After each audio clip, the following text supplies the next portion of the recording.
There are a number of very easy ways to navigate around your project in given situations. If, for example, I tap Z or Z on my keyboard to select my zoom tool and create a nice tight zoom on this piece of clip art. If I want to maintain this zoom level but move to other locations, it's very easy to click on the navigator, and maintaining that zoom level, I can begin to pan around or navigate to different locations within my piece of artwork. Release, and of course I've maintained that zoom level but in an alternate location. Now, F4 on my keyboard will zoom back to all objects within my working space. If I use the N key, I can also, if for example I create a nice tight zoom there, now tap the N key, I can bring the navigator up on my screen. Again, as I begin to move, I'll maintain that zoom level and be able to navigate or pan to an alternate location. Click and I'll maintain that location. F4, zoom to all objects. Finally, the pan tool can be very handy. If I tap H on my keyboard for the pan tool, or I can find that on my toolbar alongside my zoom tool there, I simply now can click and move my entire working space.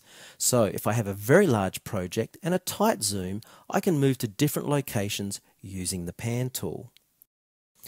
Oftentimes you'll need to increase or decrease the spacing between lettering. If I select this piece of text and then choose my shape tool, or I could hit F10 on my keyboard, these kerning arrows allow me, if I for example pull to the right here, I can increase the spacing between the text. Pull back to the left and I can decrease the spacing. However, if I click on the other arrow, I can increase the line spacing. And a really great tip, hold down the Shift key while moving this one. Shift, pull to the right, and now I'm increasing the spacing between all of my words.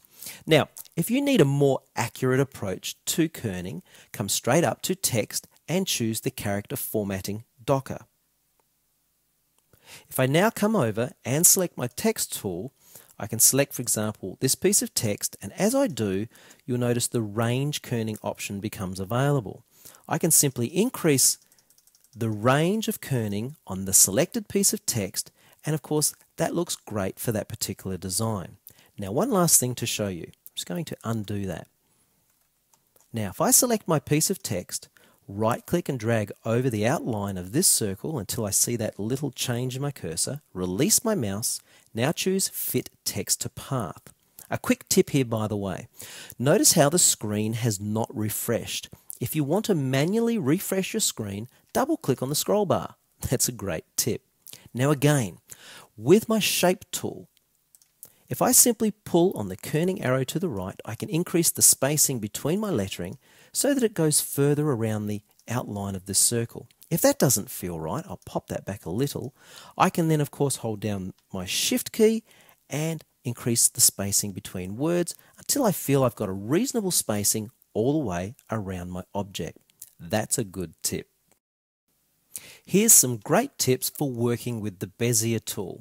Well, if I select my Bezier tool under the Curves tool flyout, what you'll notice as I use the Bezier tool is that by default, it always creates symmetrical curves. So if I click and drag, I get those double-ended control arms that are the exact same length from the node. Again, click and drag, and we'll always create symmetrical style curves. However, if I want to create a smooth curve, all I need to do is click my next point, or while I was on the previous point, tap the S for Scott on my keyboard. And that allows me now to create a smooth curve, meaning I can pull that control arm a lot further than the control arm on the other side of the node. If I change my mind, all I have to do is tap the S key again, and that will revert me back to symmetrical. So for this exercise, I'll tap S, I'll pull over to here, click, and as you can see, I've got a very different look, almost a straight line coming off of that node versus my symmetrical style. I'll click back on this node again to continue on, but what I want to do now is create a cusp or corner node. So all I need to do is tap C for cat on my keyboard. That will release that control arm for me to take it in any direction, and I'll point it over here to highlight this for you. When I click my next point, which is where the line will join to, it will come off of this node in the direction of that control arm. So I'll click over here, and as you can see, it came off there, curved back over to here. Now finally, if I want to move that last node, all I have to do is hold my finger on the Alt key, Alt, and I can reposition my last node to any location that I desire. So there's some great tips for working with the Bezier tool. Creating new objects using the Smart Fill tool. If I select the Rectangle tool and I draw a rectangle over the top of this piece of text, then select my Smart Fill tool found in the Smart Tools flyout, and I click inside of the rectangle is acting as an intersection, or the top of that rectangle where it crosses the text. The Smart Fill tool recognizes that, and it's making new objects between the text and the outline of that rectangle. Click the spacebar for my pick tool. I'll select my new objects, pull them down, select again to bring up the skew handles, skew to the right a little, make them a grey, right click to remove the outline, select my rectangle, squash that down just a little, nice light grey, right click for no outline, shift page down, and look at that. That's a really easy design, particularly for sign writers, because these are all objects you can cut with your plotter. Working with the Polygon tool allows you to create some amazing looking effects and shapes, and I'll show you how to do it. If I come over and select the Polygon tool, on the property bar I can adjust the number of sides or points if you like. I'm going to go up to 25, and I'm going to click and drag on my screen. If I hold finger on control, I can constrain to, well, what looks like a perfect circle, if a polygon can be a circle. Now, selecting my shape tool, all I have to do is pull on any one of these nodes, and you'll notice that the entire polygon reacts. Any one of them, it doesn't matter.